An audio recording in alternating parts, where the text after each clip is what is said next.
여러분 안녕하십니까? 계속해서 원주에서 전해드립니다.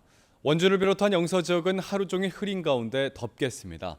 낮 최고 기온은 원주, 영월, 횡성, 평창이 29도로 어제보다 1도에서 2도가량 낮겠지만 습도는 높아 체감 온도는 어제와 비슷하거나 더 높겠습니다.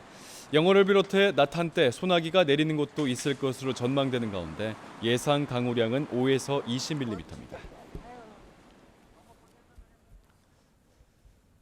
동계 스포츠 설상 종목 국가대표 선수들이 훈련할 선수촌이 올림픽이 열렸던 평창 대관령에 건립됩니다. 올림픽 시설을 활용한 사계절 훈련이 가능해져 국내 동계 스포츠 발전에 중요한 역할을 할 수 있을 것으로 기대를 모으고 있습니다. 보도에 권기만 기자입니다. 평창 동계올림픽의 성공 개최를 이끌었던 옛 조직위 사무소. 이곳이 스키, 썰매 등 설상 종목 국가대표 선수들이 훈련할 선수촌으로 재탄생합니다. 모두 148억 원을 투입해 종목별 맞춤형 훈련이 가능한 최첨단 훈련 시설로 건립될 예정입니다. 평창 선수촌 건립은 우리나라 체육사에 있어 또 하나의 이정표로 평가될 것입니다. 그리고 동계 스포츠 도약과 활성화의 초석이 될 것입니다. 태릉과 진천에 훈련장이 있는 빙상 종목과는 달리 설상 종목 선수들은 훈련장 인근 숙소에 머물며 지하주차장 일부를 개조한 곳에서 체력 훈련을 하는 등 훈련에 어려움을 겪어왔습니다. 선수촌이 건립되면 이 같은 불편이 해소되면서 동계 스포츠 선수들이 기량을 높이는 데 큰 도움이 될 것으로 전망됩니다. 이동하는 부분이 가장 안 좋은 부분 중에 하나였는데 이제 훈련 장소가 정해져 있다 보니까 그런 것들을 걱정 없이 훈련에만 집중을 할 수 있는 게 가장 좋은 부분인 것 같습니다.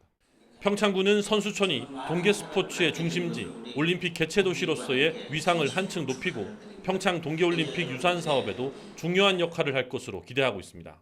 올림픽의 스포츠 메카다운 그런 위상도 정립될 뿐만 아니라 경제적으로도 우리에게 큰 이득이 되리라고 봅니다. 선수촌은 내년 10월 운영을 목표로 올 11월부터 건립 공사를 본격화합니다. MBC 뉴스 권기만입니다. 원주의 전세가율이 춘천이나 강릉 등 도내 다른 도시에 비해 낮은 것으로 나타났습니다. 지난달 강원도 내 아파트의 매매 가격 대비 전세 가격 비율인 전세가율은 강릉이 86.5%로 가장 높고 춘천이 84.9%, 속초와 삼척이 78.2%며 원주가 77.3%로 비교적 낮았습니다. 원주의 이 같은 전세가율은 전국 평균인 70.4%보단 높았지만 강원 평균 80%보단 2.7%포인트가 낮았습니다. 전세가율이 높은 지역은 매매가와 전세가의 격차가 크지 않기 때문에 소액 갭 투자 수요가 몰릴 수가 있습니다. 영월군이 지방자치단체 문화 분야 공약사업과 특수사업을 대상으로 평가하는 제2회 한국문화가치대상에서 최우수상을 받았습니다. 17개 광역지자체와 226개 기초지자체 전체 문화 분야 사업을 평가한 결과 영월군은 단종 중심 문화특구 조성과 생태공원 개발 등 문화도시 추진 공로로 전주시, 파주시 등과 함께 최우수 기관에 선정됐습니다. 이 밖에 강릉시는 7개 지자체가 포함된 우수 프로젝트상에 양구군은 우수상을 받은 19개 지자체 가운데 하나로 뽑혔습니다.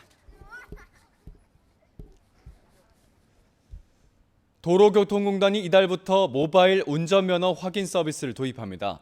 이에 따라 운전면허증을 재발급할 때나 국제운전면허증을 발급할 때 실물 신분증 대신 모바일 운전면허를 제시할 수 있게 됐습니다.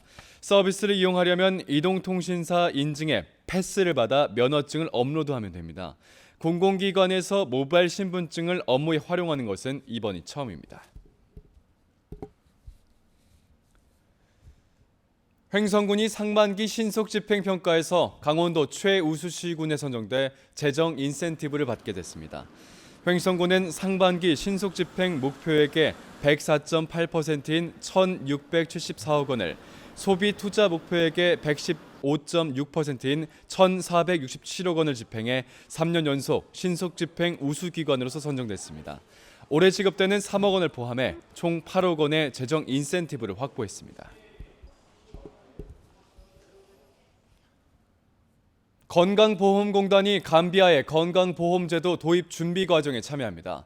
앞으로 건보공단은 건강보험제도 도입 초기 단계인 법률 제정 컨설팅, 담당자 초청 연수와 시범 사업, 중장기적인 개발 협력 사업 등을 도울 예정이며 이를 위해 지난 1일 감비아 보건부로부터 통합적 협력 사업에 대한 의향서를 받았습니다.